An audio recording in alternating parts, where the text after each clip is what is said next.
அஇஅதிமுக மூத்த நிர்வாகியான செங்கோட்டையனை கட்சியிலிருந்து நீக்கியதன் மூலம் எடப்பாடி பழனிசாமி சர்வாதிகாரி போல் செயல்படுவதாக மூத்த பத்திரிகையாளர் துரைக்கருணா தெரிவித்துள்ளார்.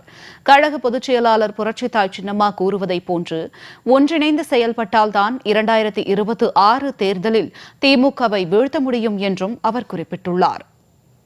அனைத்து இந்திய அண்ணா திராவிட முன்னேற்றக் கழகத்திலிருந்து இந்த கட்சியினுடைய தொடக்க காலம் முதல் 1972 முதல் இந்த கட்சியிலே பயணித்து வருகிற 9 முறை சட்டமன்ற உறுப்பினராக தேர்ந்தெடுக்கப்பட்டு பணியாற்றிய பல முறை அமைச்சராகவும் பணியாற்றிய திரு செங்கோட்டையன் அவர்களை கட்சியிலிருந்து அடிப்படை உறுப்பினரிலிருந்து திரு எடப்பாடி பழனிசாமி நீக்கியிருக்கிறார்.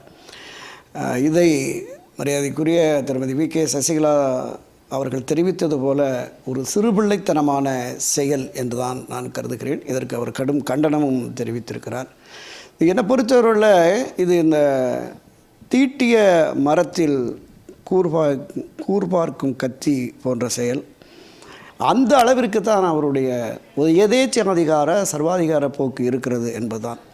இதன் மூலமாக அண்ணா திராவிட முன்னேற்றக் கழகத்தை மீண்டும் ஒரு சரிவு பாதைக்கு அழைத்து செல்லுகிறாரோ என்கிற சந்தேகம் பொதுவெளியில் உருவாகிவிட்டது. ஏனென்றால் கட்சி 2024 நாடாளுமன்ற தேர்தலிலே ஒரு படுதோல்வியை சந்தித்து விட்டது. கட்சியின் தொண்டர்களெல்லாம் சோர்ந்து போய்விட்டார்கள். திராவிட முன்னேற்றக் கழகத்திற்கு எதிராக தீவிரத்தன்மையோடு களமாடிய அந்த தொண்டர்கள் எடப்பாடியினுடைய செயல் வியூகம் அவருடைய அணுகுமுறை சரியில்லை என்கிற பார்வைக்கு வந்து விட்டார்கள். மக்களிடத்திலும் தொடர்ந்து அதிமுக தோல்வி அடைகிறதே, 2026 இது வெற்றி பெறுமா என்கிற சந்தேகம் வந்துவிட்டது.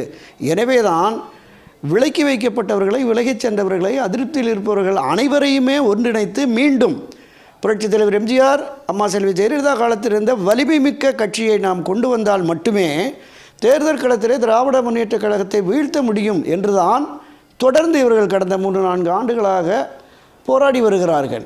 மரியாதைக்குரிய திருமதி சசிகலா அவர்கள் தொடர்ந்து ஒன்றிணைவோம், வென்று காட்டுவோம் என்கிற கருத்தில் இருக்கிறார். அவர் ஒன்றிணைய வேண்டும், கட்சி மீண்டும் ஆட்சி அதிகாரத்திற்கு வர வேண்டும், திமுகவை அரசியல் களத்திலிருந்து அப்புறப்படுத்த வேண்டும் என்கிற பார்வையில் தான் அவருடைய போக்கு இருக்கிறது.